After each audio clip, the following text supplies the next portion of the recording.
What's the best way to lead a group? If you're like most people, your answer is likely to be, it depends. And it does. The best leaders analyze the situation and adjust their leadership style accordingly. One of the most popular of the "it depends" leadership theories was developed in the 1970s, which is Paul Hersey and Ken Blanchard's situational leadership theory, or SLT for short. That's what this video will focus on. The situational leadership model was originally designed to help managers in organizations, and for this explanation, I'm going to apply it to a supervisor and employee setting, but you can see how it can apply to a variety of other group situations. Later, Hersey and Blanchard split off to craft their own versions of the model, so this discussion tries to address the original model with some nods to the differences. So I may use some terms interchangeably or differently than others, but I believe the fundamental concepts are the same. The underlying premise is that you, as a leader, need to adapt your leadership style, or how you interact with people, based on their needs, not your preferred style. Three variables come into play here, the first being how much emphasis needs to be put on the task. Sometimes it is vitally important that the task get done in a particular way, get done at a specific time, and so on. And sometimes it doesn't matter as much. It may not be important, or the work is meant to be a learning experience. And sometimes people can get the work done without much help from you. So the question is, how much emphasis do you, as a leader, need to place on the task? The more important the task is, the more likely you are to be actively involved in directing or teaching or guiding. The second variable is the socio-emotional one. How much relationship support do you need to provide? Does the individual or group of individuals need your help to get along with each other, feel good about what they are doing, or feel good about themselves? The third variable, the readiness level, may be the most important, as this is the primary reason for this approach. The level of readiness that individuals demonstrate in performing a specific task, function, or objective. This is sometimes called the maturity or development level. In fact, the entire model starts with this third variable of follower readiness. Essentially, this is how ready a person is to perform a particular task. For our example, let's assume that I am working as a barista in a coffee bar, and you are my supervisor or manager. Now, I may have a lot of skills, but frothing milk is not one of them. So you'll need to ask yourself, how ready am I? Readiness is made up of two variables, competence, originally called ability, and confidence, originally called willingness. You may also see confidence referred to as commitment, under the assumption that if I am committed to learn or committed to the organization, I am confident that eventually I can do the work. I'll stick it out. When you combine these two variables, you come up with four combinations. I start off as low on competence and also low on confidence. My first day, maybe even my first week on the job, where I don't really know what I'm doing and lack confidence in my decisions. I need help, and lots of it. The longer I'm on the job, the more my skills develop, and I become more comfortable and confident in my skills and decisions. So the second combination is low to some competence and low to some confidence, but you still wouldn't trust me to work alone. A bit longer on the job, I should be able to froth milk easily, remember orders, and craft a great coffee, and feel good about myself and working with others in the process. I would likely be both competent and have confidence in what I am doing, but still need more experience to make decisions on my own. Some consultants estimate that it takes an average of 3 to 6 months for an employee to become competent at their job. Finally, after I've been working as a barista for a long time, chances are I'd be at the fourth level, having developed both high competence and high confidence. You probably don't need to monitor me so much, so my work gets delegated to me. Experts estimate that it can take between 1 and 2 years for an employee to become fully productive.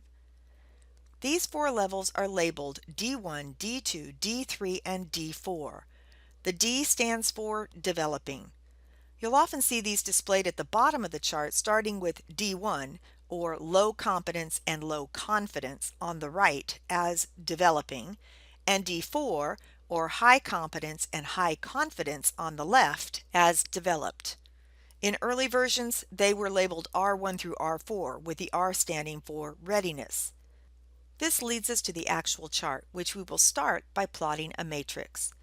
Directive behavior is plotted on the x-axis from left to right as low directive behavior to high directive behavior, while supportive behavior is plotted on the y-axis from low supportive behavior on the bottom to high supportive behavior on the top. You can then divide the chart into 4 squares, or panes, like a window.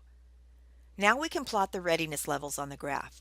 You can see how an employee or group member progresses through the chart as they learn on the job and become more proficient and more able to work by themselves.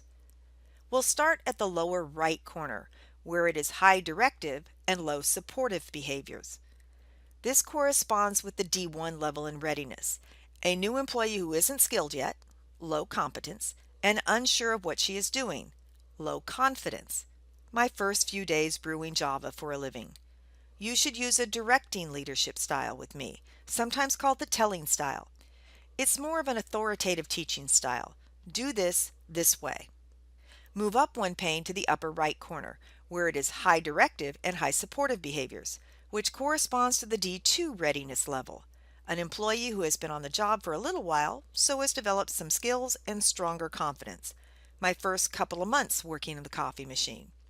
Now you have to work a little more on my skills and boost my confidence, so you would be coaching, or as it is sometimes called, the selling style.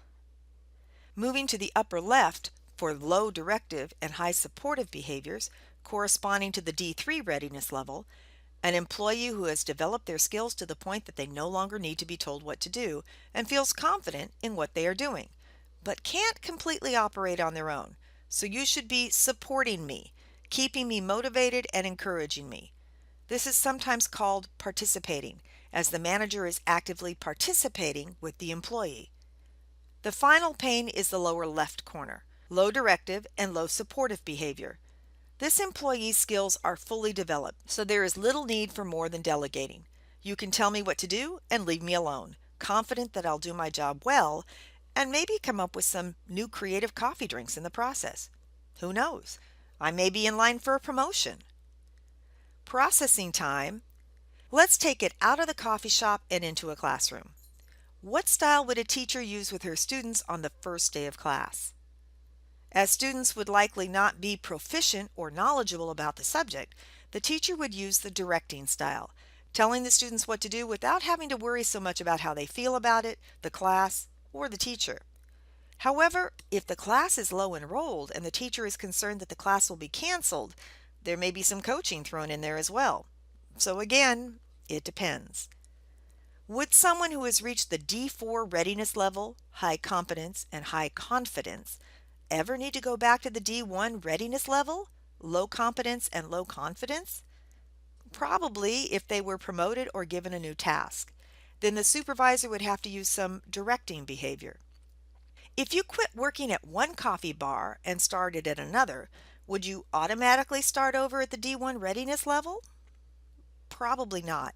It might just be a matter of learning new routines and nomenclature, so you may be starting off at D2 or D3. And finally, how does this work in groups where there is no designated leader, like in a class project? You can all help each other by developing everyone's skills and bolstering their confidence. Keep in mind that all of this is based on the employee or follower. Employees grow, change, develop new skill sets and interests, and move to different jobs. No two employees or situations are the same, so you will have to adjust to the changing circumstances. But if you can identify someone's readiness, competence, and confidence, and adapt your leadership style accordingly, you'll be on your way to being an effective leader.